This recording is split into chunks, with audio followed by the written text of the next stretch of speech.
Hey guys, how's it going today? Hope you guys are all having a fantastic day. So in this video, I wanted to talk to you guys about how to put your camera in manual mode and master it. So what happens when you put your camera in manual mode? What does that even mean? Let's break it down. Once you put your camera in manual mode, you're in full control of the outcome of your photo, the exposure, and in general, your camera. You have full control now. That means that you're going to be controlling your camera's aperture, shutter speed, and ISO. And those three things make up the exposure triangle. Still confused? Let's go into it one by one. Let's start with aperture.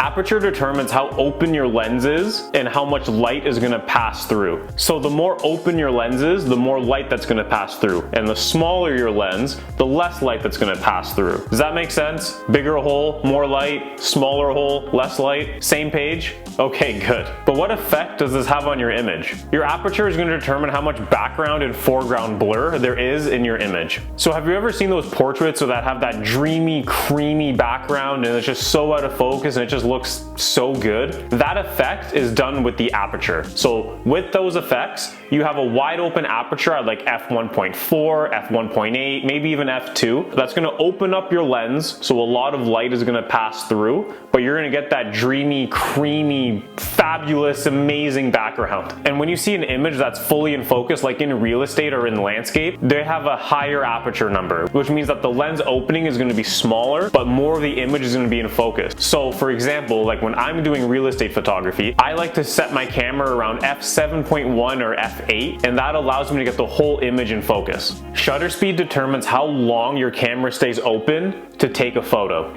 The slower your shutter speed, the more light that's going to pass through. And the faster your shutter speed, the less light that's going to pass through. So you have slow and fast. The longer, more light, the shorter, less light. Makes sense? This is a photo taken at 1/2000th of a second. Now we're going to go extreme here and I'm going to take a photo at 2 seconds. Hear that difference? A fast shutter speed is really great for freezing motion. So if you're doing sport photography or if you're doing portraits. And a slow shutter speed is great for when you want to capture motion. So if you want to do a panning shot or if you want to capture the movement in a waterfall. And the last thing is ISO. So this determines how sensitive your camera sensor is to light. So when you raise your ISO, your camera is more sensitive to light. And when you have a lower ISO, it's less sensitive. Higher number, more sensitive. Smaller number, less sensitive. This one's pretty basic. The way that I like to think of ISO that helps me out personally, when you raise your ISO, you're introducing artificial light. Your camera is compensating for the lack of light. So if you're in a dark arena taking photos, or if you're doing a concert, or if you're doing night photography, those are instances where you would want to raise your ISO. ISO has a little bit of a catch to it. The higher your ISO, the more grain and noise is introduced into your image. And again, it's like that artificial light thing. You're introducing something that's not really there, the lack of light. So your camera compensates, and when it does that, you get that little bit of noise and a little bit of grain. When you have great lighting, if you have studio lighting, if you're outside and you have the natural light, you can keep your ISO as low as possible, and that's going to help you get the cleanest image possible with the least amount of noise. When you change one setting, you're adjusting how much light is in your camera. So when you change one setting, you have to compensate and change another. So that's where that exposure triangle comes back. When you adjust one thing, you have to balance it out with the other two. The best way that I think about it and what really helped me when I was getting started is that I would think about what I wanted my image to look like and what effect I was going for first, and then balance out everything else after. So if I wanted that creamy, dreamy background in a portrait, first I would lower my aperture. And now with my aperture being wide open at like 1.8, that means my lens is fully open. So I'm allowing a lot of light to pass through. So now with that much light passing through, I have to adjust my shutter speed to make sure that I'm balancing out the light and I'm not overexposing my image. And then I'm going to adjust my ISO to as low as I can go. So all you're really doing is just balancing light, and you're just balancing out your exposure for what you want. Now, in this waterfall image that I have right here, I knew that I wanted to capture the motion of the water, so I needed to have a longer shutter speed. By setting my shutter speed first to whatever I was doing, I was just experimenting and having fun with it. I set my shutter speed first, and then I set my ISO to as low as possible, because that shutter speed, I'm allowing so much light in, and then I adjusted my aperture to whatever evened out the exposure. So I had a slow shutter speed, which means my camera stayed open for a long time, allowing a lot of light through, and then I lowered my ISO, and then I set my aperture and closing the hole until I got the proper exposure. I know this has been a lot of words, so let's just break it down and show you some real life examples. So as you can see with this extremely fantastic setup here, we're gonna start demonstrating how all of these settings work together. We have our little cat, and then we have a subject in the background. So let's start with aperture. So we have our subject right in the front here, our little cat, and you can see that these settings, according to my light meter, is even. So this is technically a perfect exposure to what the camera sees. But I want to do something a little bit different. So right now I'm gonna focus on my aperture. So I want that really dreamy, creamy background that has like the background and the foreground, everything's gonna be out of focus, but my subject is gonna be nice and crispy, clear in focus. So how I'm gonna do that is I'm gonna lower my aperture to the lowest it possibly can. So on this lens, my 16-28, the lowest aperture I can go to is f2.8. So now you can see that my light meter is 1.3 stops over what it considers properly exposed. So the next thing I'm gonna do is lower my ISO to the lowest it possibly can. So at ISO 100, so now this is considered a properly exposed photo, and because I'm on a tripod, I can take this photo and not worry about camera shake. So I'm just gonna set it to a 2-second timer here. It's gonna grab my subject, I'm gonna take the photo, and now we have that super creamy background and foreground where everything's out of focus. But what happens if I'm freehand in this situation and I don't have a tripod on me? So 1/40th of a second might be too slow where you're introducing camera shake. So let's figure it out. So if I know that I need my shutter speed to be faster, what I'm gonna do in this situation is raise my ISO. So I'm gonna go to about 400 and I'm gonna see what happens. Now I'm gonna adjust my shutter speed so that I have a faster shutter and I don't have to introduce camera shake.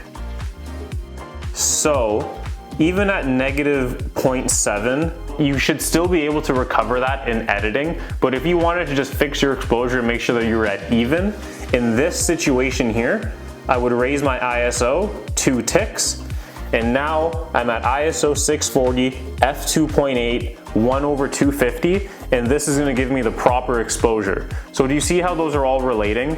I want that creamy background, and in order to do that, you have to allow that much more light in. And now that I want it to freeze motion, so minimum 1/250, in order to achieve that and get the proper exposure, I have to then raise my ISO. So you're just finding balance in all of these images here.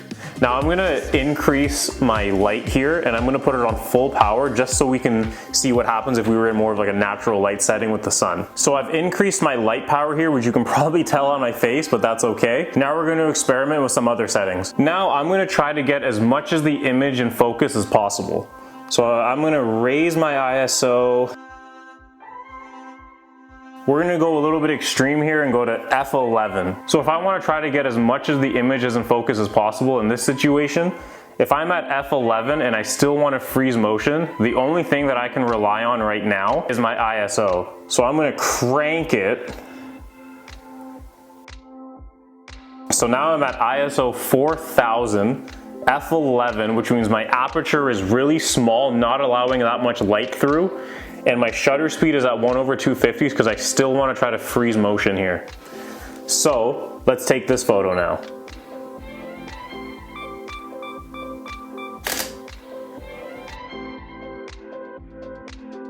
Do you see the massive difference here? So I hope you can kind of see the difference between what the different apertures do and what that means when you have a slower aperture and when you have a faster aperture. So now let's move on to shutter speed. So already in that first segment, we kind of talked about freezing motion. So what happens if we want to capture motion?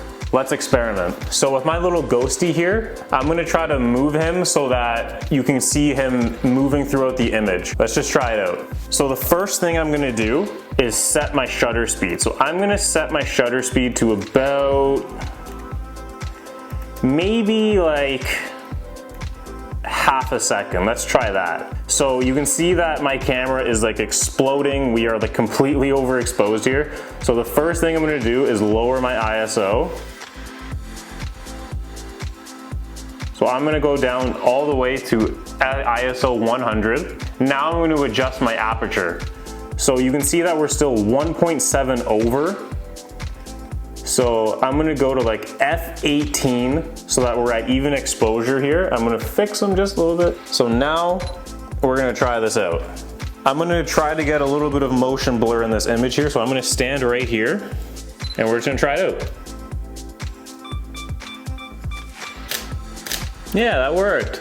So you can see here how you can just start being like super creative with your photography and just introduce, and that's how people get that like cool light painting effect. That's how people get those panning shots. So it's kind of cool. We're gonna try one more here. Okay, so I lowered my light settings here so that we can do some light painting. So I'm just gonna use the flashlight on my phone, but you guys are gonna see the end result and the whole process here. So I'm just gonna turn the flashlight on and you'll see everything right there. Just for transparency, we're gonna do 1 second, f18, and ISO 100.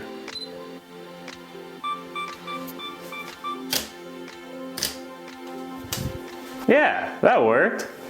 So you can see here right on screen that just by introducing that light, that's how you start doing those light painting. That's how you capture movement. Doing light painting is something that I've never tried before, but I'd love to experiment with it. The best way that you guys are gonna learn about putting your camera in manual mode is by going out there and just trying it out. You might not get it on the first day, you might not get it during the first week, but the important thing is that you don't get discouraged and you just try and you try and you try. It took me months to understand manual mode, and the only way that I got better is because I went out there and I tried. That's the only way that you're gonna learn, and maybe in the future when I do certain videos like that I can explain it a little bit more. This is just kind of offhand and I just tried to use what was in my room, because that's how you get good at photography too. You don't always need to have the perfect subject, just use what's around you. That's totally okay. So that about wraps up today's video, and I really hope that I was able to teach you guys something about putting your camera in manual mode and taking some tidbits from it. So if you guys did enjoy today's video, I'd love it if you hit that like button and then you hit that subscribe button. We are trying to grow this channel. We are growing this channel. We are this close to 100 subscribers, and I'd love to hit that and grow